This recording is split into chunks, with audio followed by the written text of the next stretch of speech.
जय हिंद, वंदे मातरम। आज का आपका क्लास होने वाला है मध्य प्रदेश हॉस्पिटल असिस्टेंट के लिए। मैं कहूँगा साथियों, अगर आप पहली बार पेपर देने जा रहे हो, तैयारी अभी तक नहीं किए हो और चाहते हो कि पहली बार में ही आपका सिलेक्शन हो जाए, तो आज का यह वीडियो आपके लिए वरदान साबित होगा। साथियों, आज के इस वीडियो में आपको वही सवाल करवाएंगे जो कि सीधे आपके पेपर में हुबहू एक एक प्रश्न आपको देखने को मिलेगा। अगर आपका भी पेपर 28, 29, 30 किसी भी डेट में है तो इस वीडियो को आप रट लो। एक एक प्रश्न आपके पेपर में हुबहू देखने को मिलेगा। अगर आप वास्तव में इसमें सिलेक्शन लेना चाहते हो तो इस वीडियो को आप रट कर जाओ। एक एक प्रश्न आपके पेपर में देखने को मिलेगा। तो आज का आपका पहला प्रश्न है साथियों, मध्य प्रदेश की जीवन रेखा किस नदी को कहा जाता है? आपके पेपर में सवाल बनेगा। आप बिल्कुल सही करोगे साथियों। मध्य प्रदेश का जीवन रेखा किस नदी को कहा जाता है? आपके पेपर में ये सवाल बन रहे हैं। आप बिल्कुल सही करोगे। नर्मदा नदी को मध्य प्रदेश का जीवन रेखा कहा जाता है। Option number B. आप अपने एग्जाम में ऑप्शन नंबर बी बिल्कुल सही करके आओगे। हुबहू यही सवाल आपको देखने को मिलेगा कि मध्य प्रदेश का जीवन रेखा किस नदी को कहा जाता है? नर्मदा नदी को। ऑप्शन नंबर बी आप बिल्कुल सही करके आओगे। आपका सेकंड नंबर सवाल देखना, आपके पेपर में हुबहू यही सवाल आपको देखने को मिलेगा साथियों। आप बिल्कुल सही करोगे। खजुराहो का मंदिर, खजुराहो का मंदिर किस जिला में स्थित है? साथियों बिल्कुल आप सही करोगे। खजुराहो का मंदिर किस जिला में स्थित है? सतना में नहीं होगा, पन्ना में नहीं होगा, ये छतरपुर में हो जाएगा। ऑप्शन नंबर सी आप अपने एग्जाम में बिल्कुल सही करके आओगे। एक बार सभी बच्चे अपना एग्जाम डेट कमेंट बताएंगे ताकि मैं आपको ओरिजिनल पेपर दे सकूं। आपका एग्जाम कब है साथियों? एक बार सभी बच्चे कमेंट करके बताएंगे ताकि मैं आपको ओरिजिनल पेपर दे सकूं। चलिएगा, आपका आने वाला अगला सवाल है साथियों, मध्य प्रदेश का सबसे बड़ा जिला क्षेत्रफल की दृष्टि से कौन सा? बिल्कुल इजी लेवल का सवाल बना है साथियों, बिल्कुल आप सही करोगे। मध्य प्रदेश का सबसे बड़ा जिला क्षेत्रफल की दृष्टि से कौन सा साथियों? बिल्कुल आप सही करोगे। छिंदवाड़ा। क्या हो जाएगा साथियों? Chhindwara. Option number A. Option number ए आपने एग्जाम में बिल्कुल सही करके आओगे। मध्य प्रदेश का सबसे बड़ा जिला क्षेत्रफल की दृष्टि से कौन सा? साथियों छिंदवाड़ा। ऑप्शन नंबर ए बिल्कुल आप सही करके आओगे। आपके पेपर में सवाल हुबहू देखने को मिलेगा।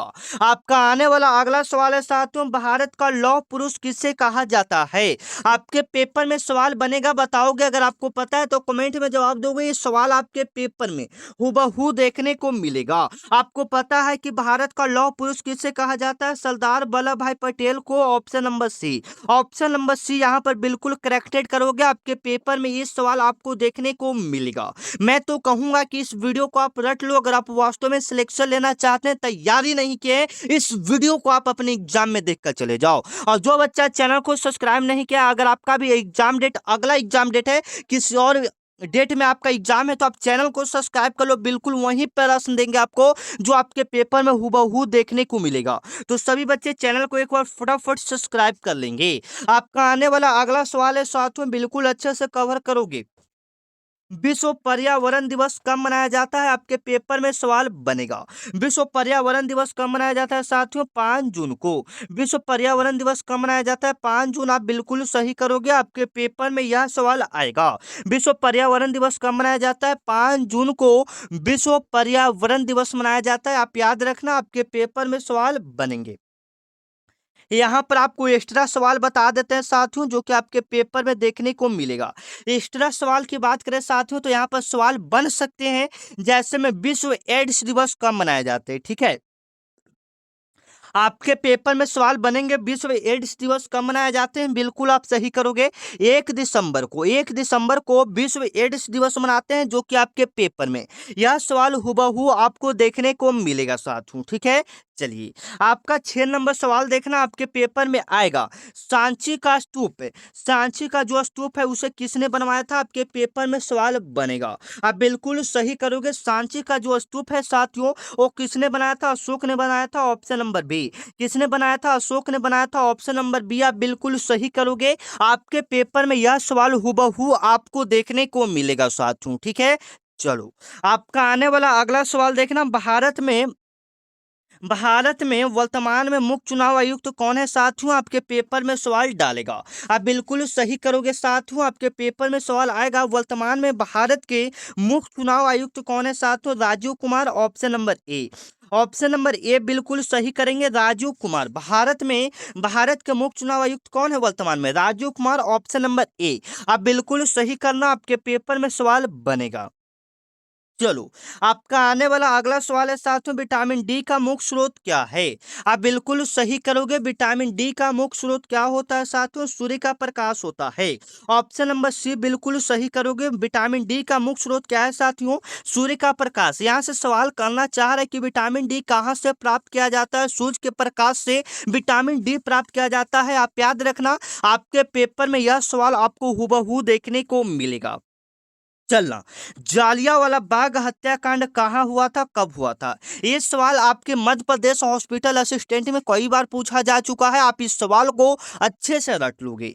जालियांवाला बाग हत्याकांड जो हुआ था वह हुआ था आपका 13 अप्रैल, 13 अप्रैल 1919 ईस्वी को आपका जालियांवाला बाग हत्याकांड पंजाब के अमृतसर में हुआ था। ऑप्शन नंबर ए आप अपने एग्जाम में बिल्कुल सही करके आओगे साथियों। जालियांवाला बाग हत्याकांड कब हुआ था, 1919 में पंजाब के अमृतसर में हुआ था, आप याद रखना।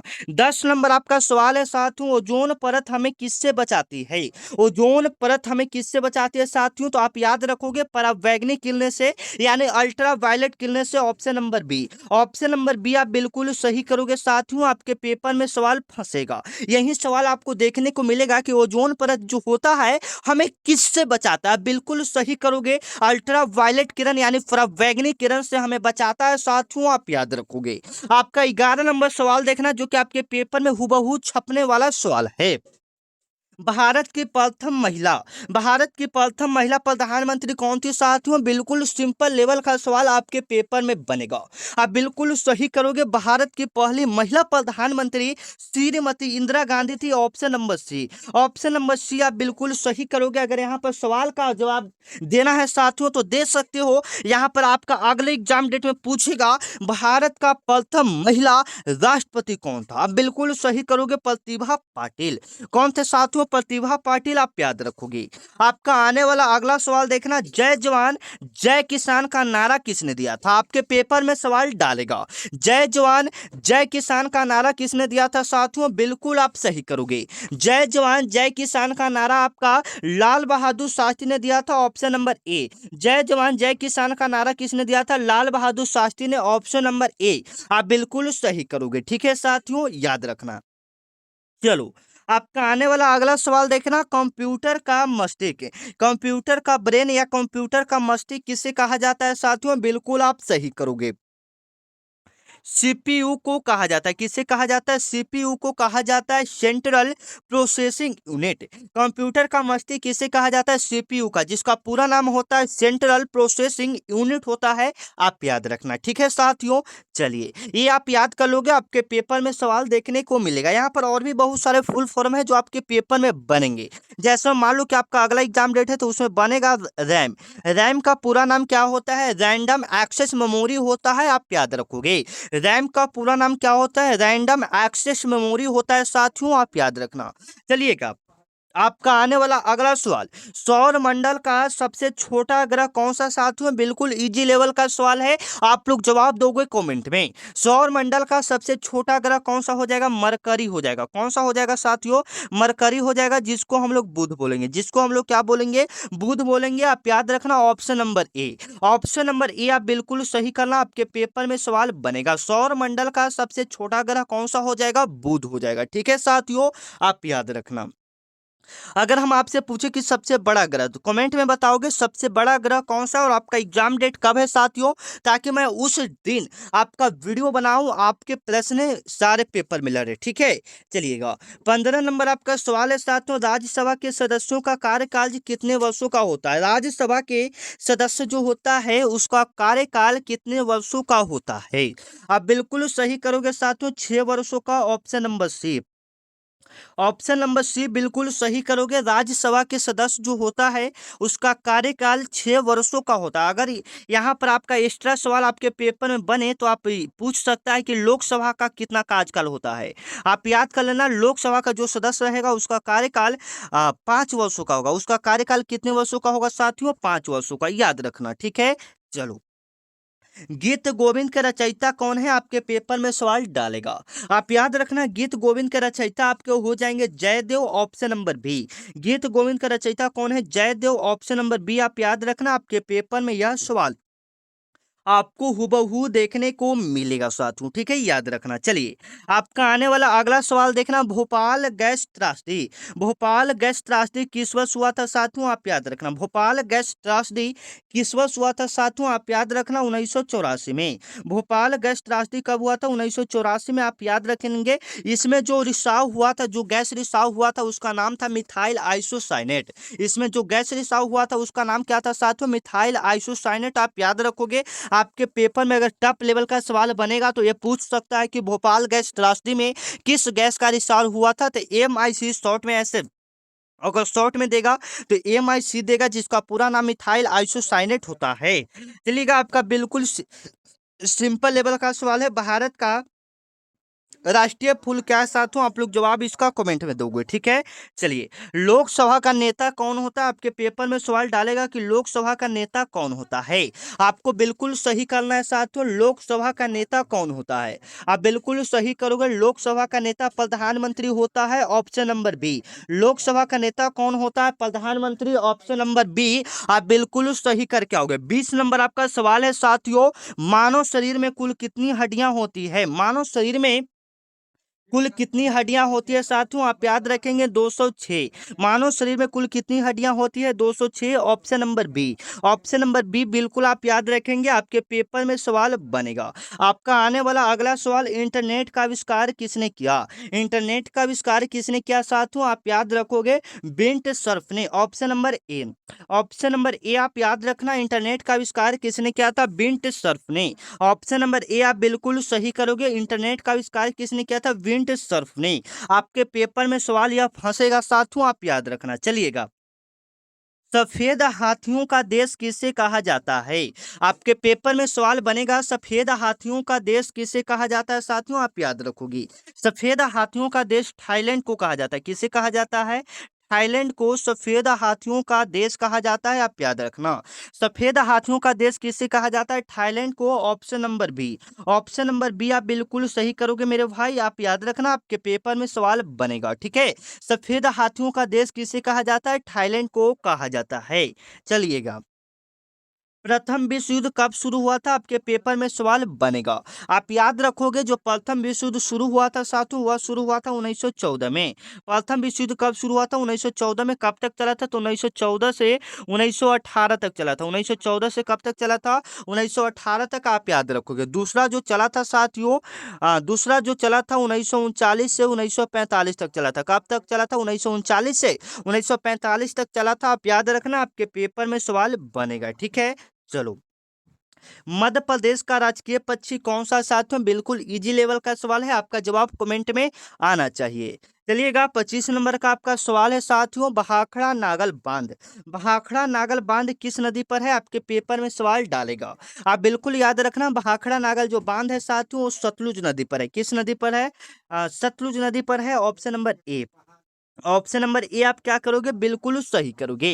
भाखड़ा नागल बांध किस नदी पर है? सतलुज नदी पर, ऑप्शन नंबर ए आप याद रखना। चलिएगा, 26 नंबर आपका सवाल है साथियों, शरीर की सबसे बड़ी ग्रंथि कौन सा है?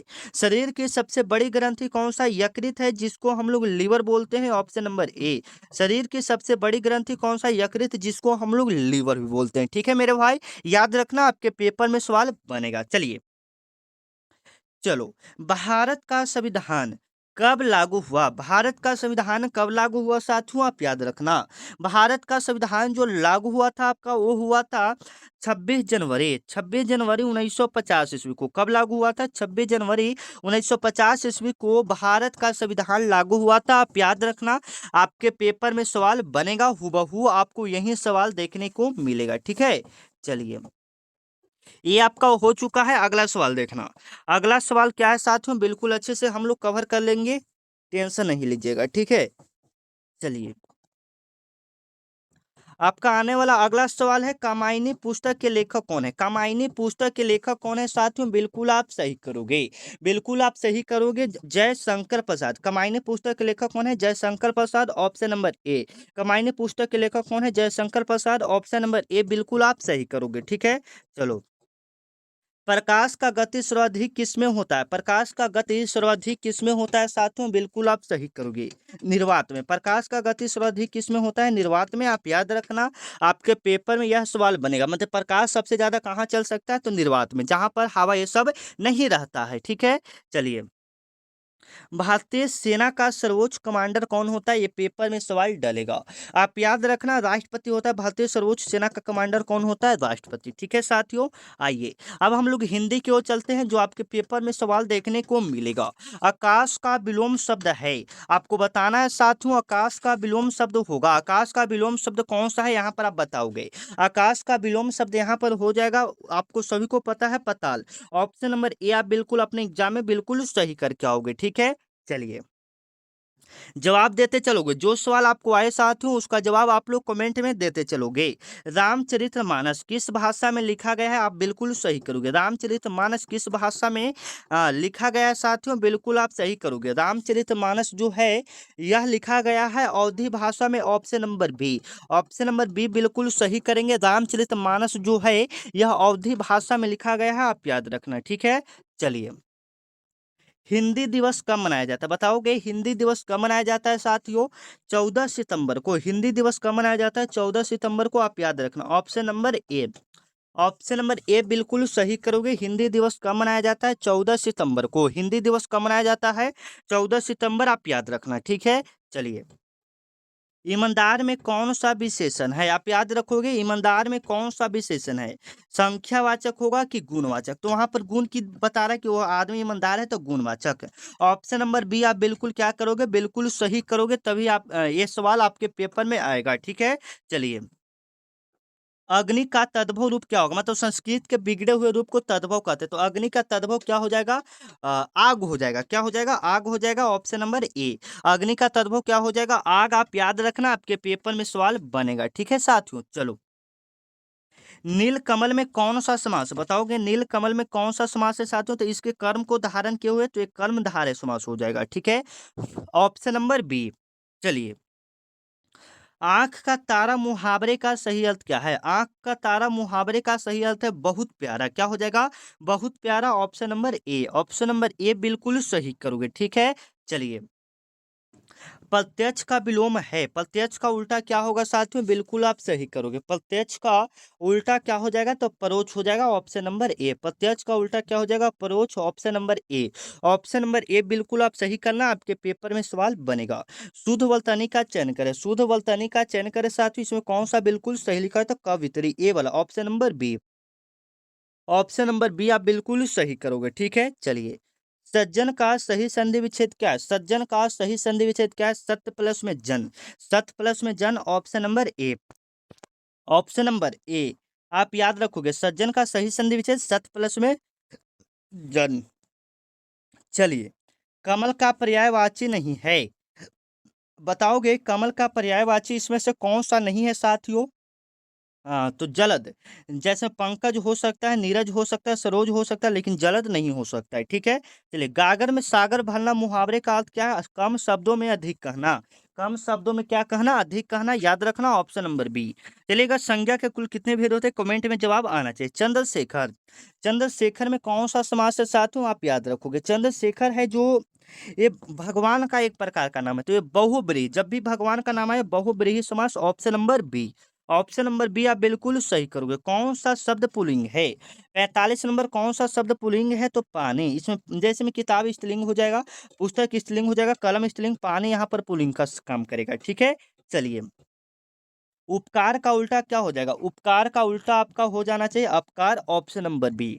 चलिएगा, हिंदी वर्णमाला में कुल कितने व्यंजन होते हैं साथियों, कमेंट करोगे। हिंदी वर्णमाला में कुल कितने व्यंजन होते हैं, 33 होते हैं, ऑप्शन नंबर ए।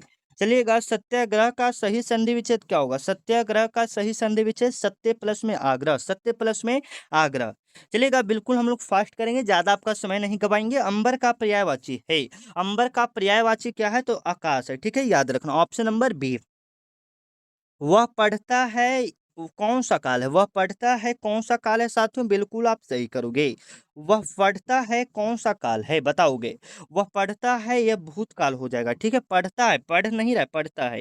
ये आपका रीजनिंग का सवाल हो गया। यदि ए बराबर 1, सी बराबर 3, तो ई बराबर कितना होगा? तो बिल्कुल सिंपल है, ई बराबर 5 होगा। अल्फाबेट का लेटर गिनोगे तो आपको वहां पर पता चलेगा, ठीक है। विषम शब्द चुने, इसमें अलग क्या है बताना है आपको, इसमें अलग क्या है साथियों, ठीक है। चलो, कार अलग है, बस अलग है, साइकिल अलग है, नाव अलग है। तो देखिएगा, ये तीन जो है ये जो तीन है साथियों, ये तीन जो आपको दिख रहे हैं, ये सड़क पर चलने वाला है। ये तीनों आपका कहाँ चलेगा? सड़क पर। किधर गया? फिर से, ये जो तीनों है ये सड़क पर चलेगा, लेकिन नाव जो है सब पानी में चलेगा। तो नाव यहाँ पर एक अलग हो जाएगा। 5, 10, 15, 20 का अगला पद क्या होगा? तो अगला पद आपको पता ही है, 5 5 का बढ़ रहा है, तो अगला पद क्या हो जाएगा? 25 हो जाएगा, ठीक है, याद रखना। चलो, यदि आम को फल कहते हैं तो सेव को भी क्या कहते हैं? तो सेव को भी फल ही कहेंगे, ऑप्शन नंबर बी। चलिएगा, 12 का स्क्वायर 144, 12 का स्क्वायर 144, तो 13 का स्क्वायर 169, 13 का स्क्वायर 169, ऑप्शन नंबर बी। ठीक है साथियों। चलो, दिशा ज्ञात करना है। यदि आप उत्तर दिशा की ओर जा रहे हैं तो नक्शा में हमेशा उत्तर कहाँ होता है? ऊपर होता है। तो एक मिनट, उत्तर हम लोग जा रहे हैं, फिर तो आपके दाहिने ओर कौन सा दिशा होगा? जब आप उत्तर जा रहे हैं तो आपके दाहिने ओर कौन सा दिशा होगा, बताओगे? आपके दाहिने ओर इधर कौन सा दिशा होगा? पूरब होगा, ऑप्शन नंबर बी आप याद रखोगे, ठीक है। कौन सा अक्षर अलग है? इसमें बताना है कौन सा अक्षर अलग है। VDFH के इसमें कौन सा अलग है आपको बताना। बी अलग है, डी अलग है, एफ अलग है, एच अलग है, कि ये कौन सा खासियत के आधार पर आप अलग कर सकते हो, यहाँ पर बताओगे, ठीक है साथियों। चलो, कमेंट करके बताओगे। लुप्त संख्या ज्ञात करना बिल्कुल सिंपल है, ये सब बिल्कुल सिंपल है। चलिए, मिलते हैं नेक्स्ट वीडियो में, तब तक के लिए जय हिंद।